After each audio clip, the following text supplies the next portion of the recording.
todėl kad elektros jungčių neturime, tapsime priklausomi nuo kaimynės valstybės energetinių šaltinių absoliučiai, tai yra grėsmė nacionaliniam saugumui, ir be abejo kils prekių elektros kainos, trumpai tariant, radikalus brangimas palies visus lietuvos gyventojų sluoksnius.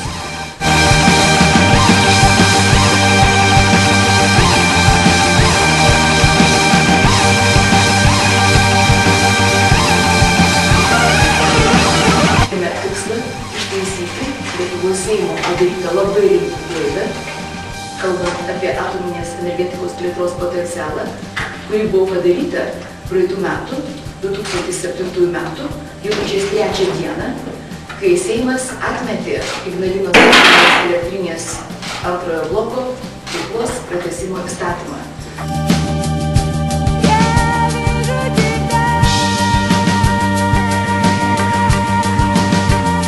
Lietuva pati nori uždaryti šitą atominę elektrinę, tik tai nepasakyta kodėl. O todėl, kad mes tada norėjome būti Europos Sąjungos nariais, ir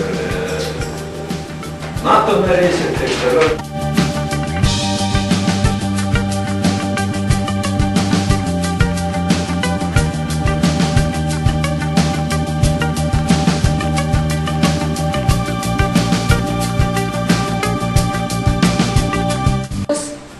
Piliečių įstatymų leidybos iniciatyvos teisę numatome surinkti 50 000 piliečių parašų, siekiant įstatymiškai pratęsti Ignalinos atominės elektrinės darbą ir po 2009 metų.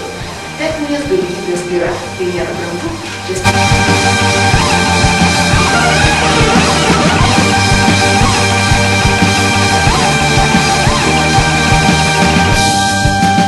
Jeigu pažiūrėt į skaičius, tai šiuo metu atominio bloko 1 valandos darbas 1,3 kg atominio kuro. Tik kad šitą pačią energiją pagamintų, sakykime, šiluminės elektrinės, reikia per 300 tonų naftos arba per 500 tonų akmens anglies. 1 valandą.